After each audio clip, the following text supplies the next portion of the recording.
The next morning, Anand arrives at Ravi's house. He meets Ram Pratap and Aarti and seeks their permission to take Ravi with him to Mumbai. Uncle, I wish to take Ravi with me to Mumbai. He will do something in the future, I guarantee you about that.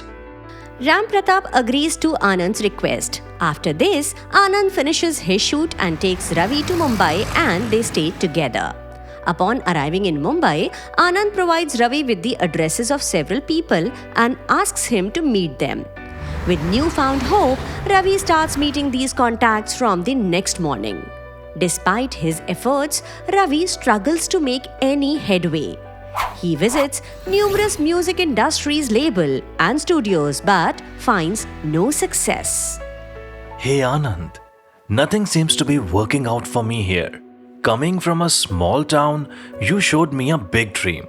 But I feel lost in this world of dreams.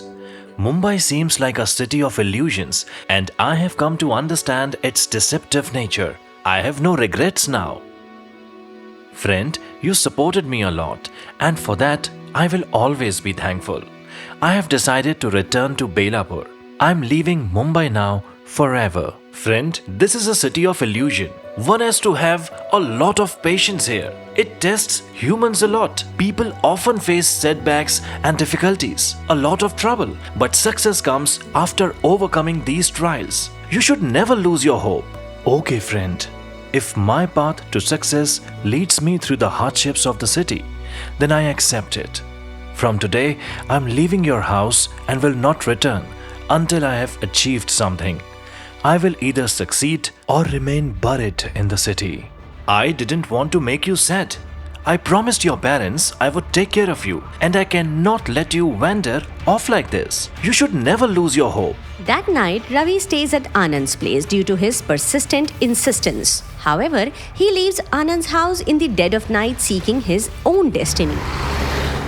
Just wandering aimlessly, he reaches near the Siddhi Vinayak temple. He goes inside and sits against the wall.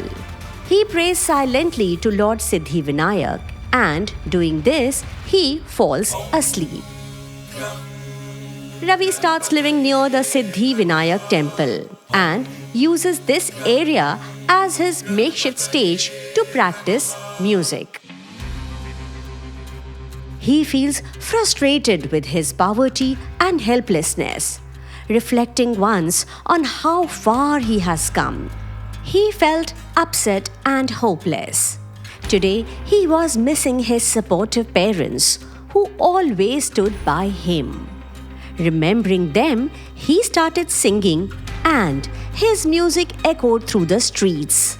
But this day, his music attracted the attention of the passers-by. A large shining car stopped nearby and the man sitting inside the car listens to Ravi's music.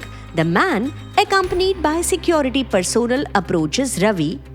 Hi young man, I'm Dhanraj, the CEO of a major company. I was searching for a subtle and soothing voice for my upcoming film and couldn't find a suitable singer. When the recording was over-delayed, then I prayed to Baba Siddhi Vinayak and look, I found my singer in front of his temple. Would you like to do playback in my film? I would like to launch you and give you a break and you will get your own identity. Would you like to do playback in my film? What is your name? My name is Ravi, sir. Now we must leave from here. You come with me. Dhanraj takes Ravi to a clothing store, buys him some nice clothes and then drops him at his company's guest house. The next morning, Ravi is asked to be ready by 9 am for a voice test. Dhanraj next morning arrives on time and then takes Ravi to the recording studio. Ravi sings and passes the voice test, performing excellently. Well done, Ravi. You have sung beautifully. When this track will be released, it will create a stir and you will get your own identity. Sir, all this is the result of God's grace and your kindness. When Ravi's song is released, it becomes a super duper hit. Wherever you look, that same song keeps playing. This song broke all the old records. Ravi, all this is the result of your talent.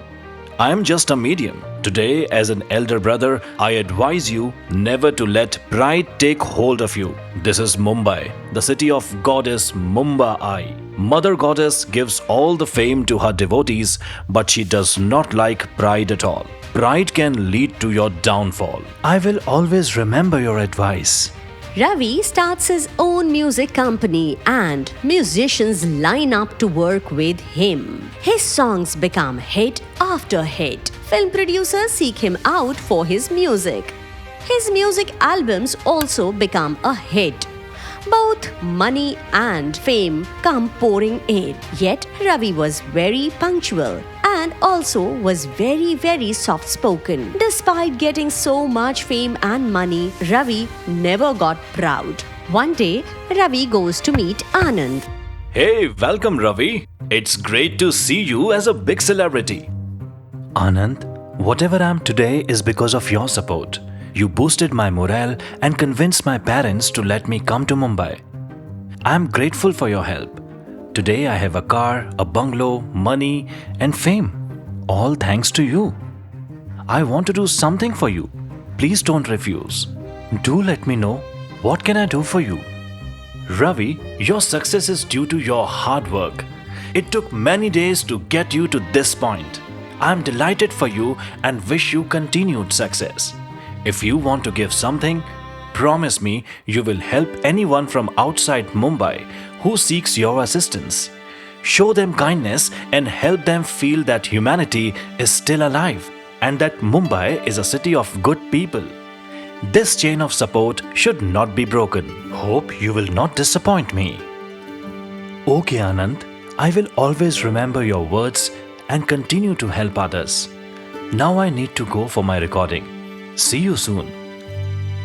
Years later, Ravi returns to Belapur, where he receives a grand welcome. He reunites with his parents and convinces them to move with him to Mumbai. He was invited to Belapur College, where the principal and the entire town takes pride in his success. The principal sir says, We are very proud that the great singer Ravi was once a student of our college. The whole of Belapur is proud of his success.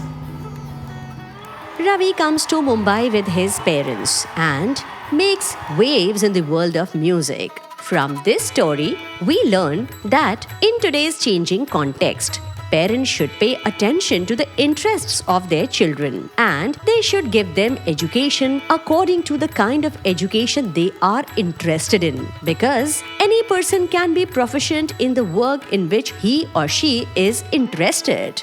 Every person has a different purpose. You should never compare your children with other children. Everyone is talented. If you keep a fish with its ability to climb a tree, it will spend its whole life believing that she is a fool. Everyone has unique talents. Comparing children to one another is not right. The right efforts will pave the way to success.